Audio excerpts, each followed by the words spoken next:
welcome back, and today I'm going to be filming my June TBR. Right in front of me I have my hefty list of books right here. I don't know if I'm going to get through all of them this month, but I'm definitely going to try because it is a lot. The first one is a manga, and it's Dissolving Classroom. Yeah, Dissolving Classroom by Junji Ito. And it says, a pair of twisted siblings, Yuma, a young man obsessed with the devil, and Chizumi, the worst little sister in recorded history, cause all sorts of tragic and terrifying things to happen wherever they go. These scary short stories will shock you with the literal interpretation of the ills that plague modern society. That sounds good. If you see that artwork, it looks good, so I'm excited for this. And it's pretty short, so I should be able to get through this in like a day or two. Basically, it should be a day. All the rest on my TBR are novels, and they're all pretty thick, but we're gonna see. The first two is a duo, and it's Everless and Evermore. Everless is a reread, but I just got Evermore, so I gotta reread Everless. And it says, in the kingdom of Simpera, that time is money, extracted from the blood, traded in coins, and taxed to the hilt. Wealthy aristocrats like the Girling family live for centuries, while the commoners struggle to survive. Jules Amber loathes the Girlings. She and her father were servants at Everless, the Girlings' palatial estate, until a fateful accident drove them away. But now, desperate to earn time, Jules returns to Everless in preparations for the wedding of the youngest Girling lord to the queen's daughter. Jules soon discovers that Everless holds more temptations and danger than she thought possible. Stories from her childhood begin to take on a new significance, dragging her into a past she hardly recognizes and revealing a tangle of violent secrets that could change her future and the future of time itself, forever.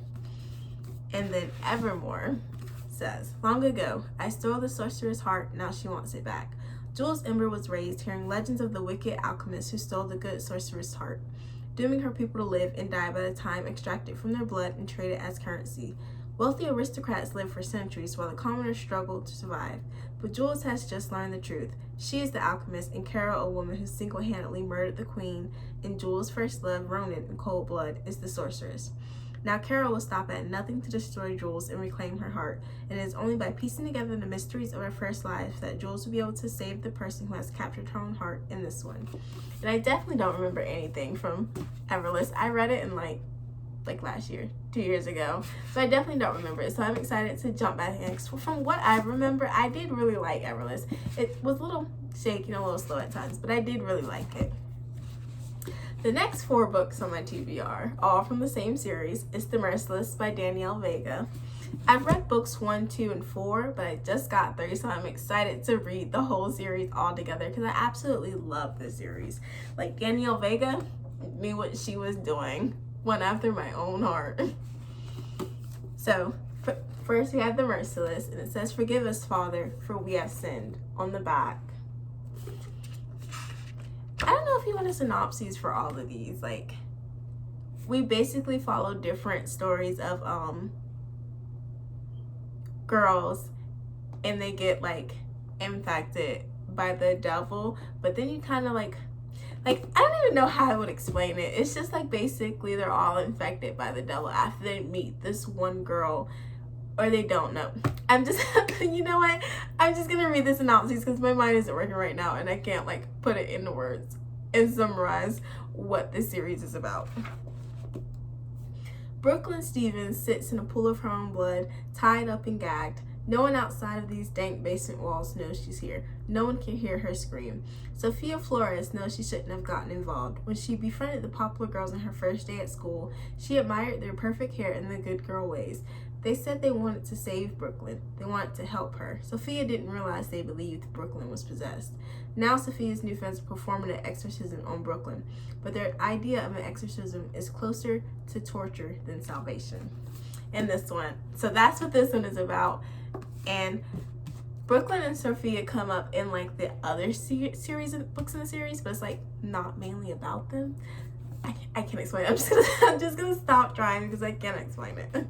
So The Merciless 2, The Exorcism of Sophia Flores. Sophia is still processing the horrific truth of what happened when she and 3 friends performed an exorcism that spiraled horribly out of control. Ever since that night, Sophia has been haunted by bloody and demonic visions. Her therapist says they're all in her head, but to Sophia, they feel chillingly real. She just wants to get out of town, start fresh someplace else, until her mother dies suddenly, and Sophia gets her wish. Sophia is sent to St. Mary's, a creepy Catholic boarding school in Mississippi. There, seemingly everyone is doing penance for something, most of all the mysterious Jude, for whom Sophia can't help feeling an unshakable attraction. But when Sophia and Jude confide in each other about their past, something flips in him. He becomes convinced that Sophia is possessed by the devil. Is an exorcism the only way to save her eternal soul? Really good. And then we move on to the third one, Origins of Evil. Like, look at this cover. It's so nice.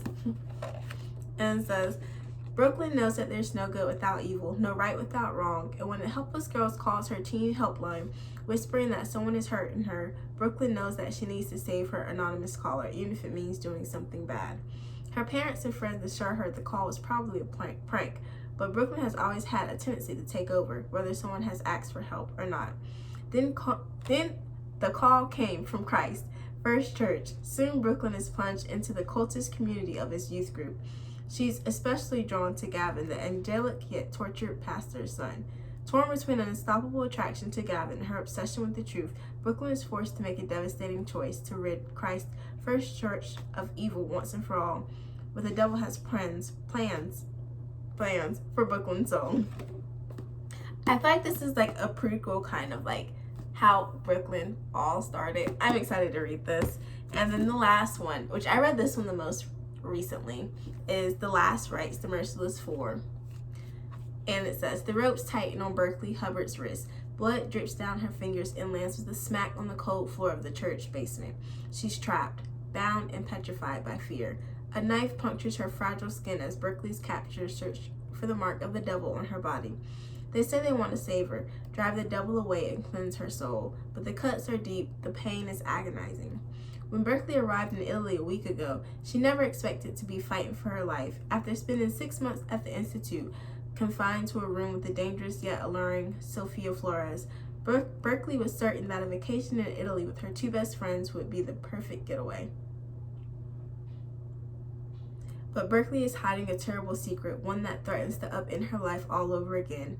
As she's forced to face her wicked past, she learns that the devil is always watching and no one is coming to save her. So as you see, we kind of flip back. I can't speak. We kind of flip back and forth between Brooklyn and Sophia. And it's really good and I love it. And I'm excited to read the whole series again. The last book on my June TBR is Pan's Labyrinth by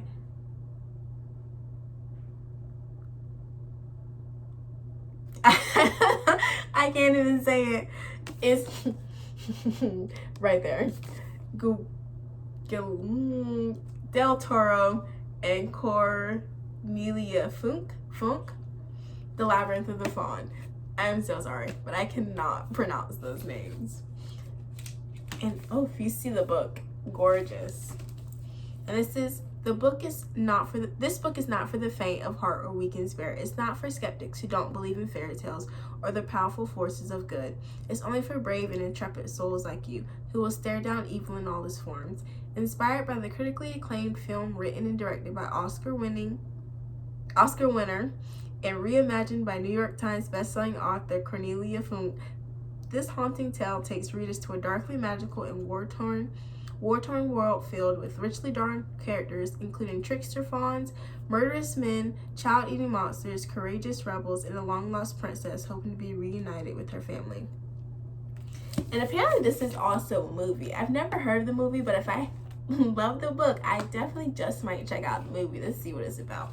It's supposed to kind of be like a horror book, so I'm interested because I usually don't like read horror, scaredy cat, so I don't really read a lot of horror. So I'm interested to see if like it's scary and if like this is going to be something that I can only read during the day and not at night. That is all for my June TBR, and as we saw, it was very hefty, but we're going to see if I can get through it. And if I can, congrats to me. Thanks for watching, and I'll see you in my next video.